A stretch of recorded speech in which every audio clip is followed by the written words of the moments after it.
আলাইকুম রহমতুল্লাহি ওবরাকাতু। প্রিয় উপস্থিতি, আজকে আমরা আমাদের প্রথম লং ভিডিও করছি। আর এই প্রথম লং ভিডিও আমরা একজন মহৎ সাহাবা এবং ইসলাম এবং মুসলিমদের দ্বিতীয় খলিফা হজরত ওমর রাদিয়াল্লাহু আনহু এর পরিচয় নিয়ে আলোচনা করব। তো চলুন আজ আমরা যেই বই থেকে তার পরিচয় জানব তা আমার হাতে এখন রয়েছে। তো তার আলোচনা আমি শুরু করছি। উক্ত গ্রন্থের মধ্যে কিছু পরিচয় হযরত ওমর রাদিয়াল্লাহু আনহু এর তুলে ধরা হয়েছে। তো আমি জাস্ট এই বই থেকেই সেই আলোচনাগুলো পাঠ করব। বিসমিল্লাহির রহমানির রহিম। হযরত ওমর ইবনুল খাত্তাব রাদিয়াল্লাহু আনহু এর উপনাম ছিল আবু হাফস। কুরাইশ গোত্রের বনু আদি শায়খ রাসূলুল্লাহ সাল্লাল্লাহু আলাইহি ওয়াসাল্লাম এর জন্মের 13 বছর পর হযরত ওমর রাদিয়াল্লাহু আনহু জন্মগ্রহণ করেন। পিতার নাম নুফাইল এবং মায়ের নাম হান্তামা। তার মা ছিলেন আবু জাহলের বোন। হযরত ওমর রাদিয়াল্লাহু আনহু কুরাইশ গোত্রের একজন প্রভাবশালী যুবক ছিলেন। তার ইসলাম গ্রহণের জন্য নবী করিম সাল্লাল্লাহু আলাইহি ওয়াসাল্লাম বিশেষভাবে দোয়া করেছিলেন। তার সে দোয়া কবুল হয়। তিনি 40 জন পুরুষ এবং 11 জন মহিলার পর ইসলামের শুরু জমানায় ঈমান আনেন। তখন তার বয়স ছিল 27 বছর। বদরসহ সকল যুদ্ধে তিনি অংশগ্রহণ করেন। হযরত আবু বকর সিদ্দিক রাদিয়াল্লাহু আনহু এর খেলাফতকালে তিনি তার প্রধান পরামর্শদাতা হিসেবে গুরুত্বপূর্ণ ভূমিকা রাখেন। হযরত আবু বকর সিদ্দিক রাদিয়াল্লাহু আনহু তার পরবর্তী খলিফা হিসেবে তাকেই মনোনয়ন দান করেন। এভাবে তিনি ইসলামের দ্বিতীয় খলিফা নিযুক্ত হন। তার আমলে ইরাক, শাম, মিশর, আর্মেনিয়া, ইরান, খুরাসান, আজারবাইন প্রভৃতি দেশ বিজিত হয়। তার আমলে মুসলিম বাহিনী এছাড়াও আরও দূর-দূরান্তের এলাকায় পৌঁছে যায়। তার আমলেই হিজরি বর্ষণ গণনা করা শুরু হয়। তিনি সর্বপ্রথম আমিরুল মুমিনিন নামে অভিহিত হন। দ্বীন এবং ঈমানের ব্যাপারে তিনি ছিলেন বজ্রকঠিন, কিন্তু ব্যক্তিগত চরিত্রে তিনি ছিলেন অত্যন্ত নম্র এবং কোমল। মোটা খাবার খেতেন এবং মোটা কাপড় পরিধান করতেন। তার কাপড়ে একাধিক তালির দাগ থাকত, এমনকি চামড়ার টুকরা দিয়েও কাপড়ের ছেঁড়া জায়গায় তালি লাগিয়েছেন। একদিন তিনি মিম্বরে দাঁড়িয়ে বক্তৃতা দিচ্ছিলেন। এমন সময় দেখা যাচ্ছিল তার পরিধানে যে লুঙ্গি রয়েছে তাতে 12টি তালি। তিনি অত্যন্ত জনদরদী শাসক ছিলেন। রাতের বেলা মহল্লায় মহল্লায় ঘুরে মানুষের খবর নিতেন। নিজের পিঠে আটার বস্তা নিয়ে গরিবের বাড়ি পৌঁছে দিতেন। নিজ কাঁধে পানির মশক বহন করতেন। অত্যন্ত সাদামাটা জীবন যাপন তিনি করেছেন।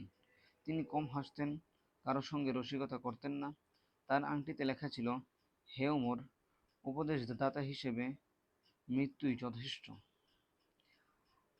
কিতাবে আরও কিছু কথা লিখিত রয়েছে, যেমন বলা হয়েছে যে নবী করিম সাল্লাল্লাহু আলাইহি ওয়াসাল্লাম বিভিন্ন হাদিসে তার ভূয়সী প্রশংসা আছে।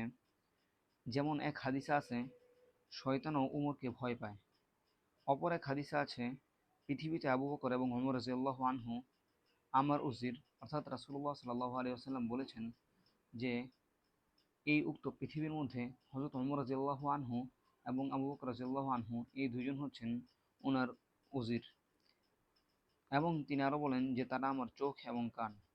একদিন হযরত আলী রাদিয়াল্লাহু তাআলা আনহু তাকে দেখলেন মদিনা নগরের বাইরে দৌড়াচ্ছেন। তিনি জিজ্ঞেস করলেন, হে আমিরুল মুমিনিন, এভাবে দৌড়ে কোথায় যাচ্ছেন? এটা বললেন।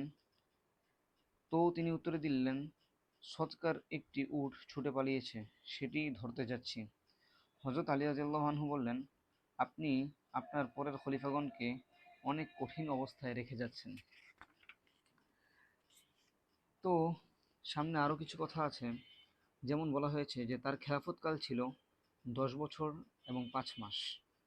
হিজরি 23 সালে তিনি সর্বশেষ হজ পালন করেন। হজ থেকে ফেরার পথে তিনি মনে করলেন এখন বয়স হয়ে গিয়েছে, শক্তিও কমে গিয়েছে, খেলাফতের সীমানা বহুদূর বিস্তার লাভ করেছে। এখন হয়তো দায়িত্ব পালন করতে গিয়ে ত্রুটি বিচ্যুতি হয়ে যাবে।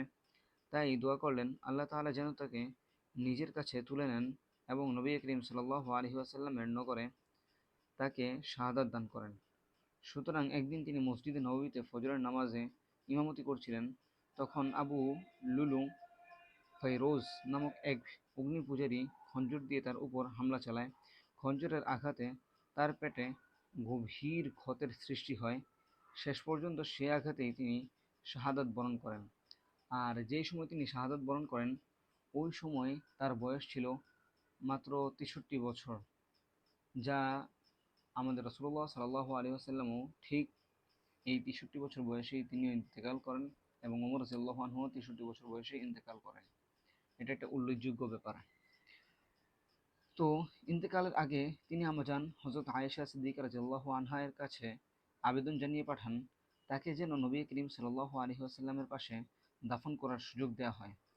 আমাজান হযরত আয়েশা রাদিয়াল্লাহু আনহা সেই জায়গাটি নিজ কবরের জন্য বরাদ্দ করে রেখেছিলেন, কিন্তু হযরত ওমর রাদিয়াল্লাহু আনহু এর অনুরোধে ত্যাগ স্বীকার করলেন এবং তাকে সেখানে দাফন করার অনুমতি দিলেন।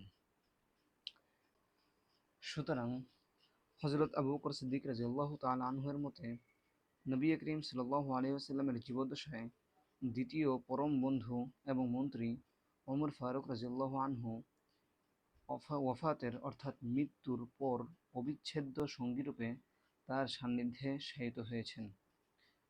তার সর্বমোট অর্থাৎ হযরত ওমর রাদিয়াল্লাহু আনহু এর সর্বমোট ৯ জন পুত্র এবং ৪ জন কন্যা ছিলেন। তাদের মধ্যে উম্মুল মুমিনিন হযরত হাফসা রাদিয়াল্লাহু আনহু এবং বিশিষ্ট সাহাবী আবদুল্লাহ ইবনে ওমর রাদিয়াল্লাহু আনহু সুবিখ্যাত।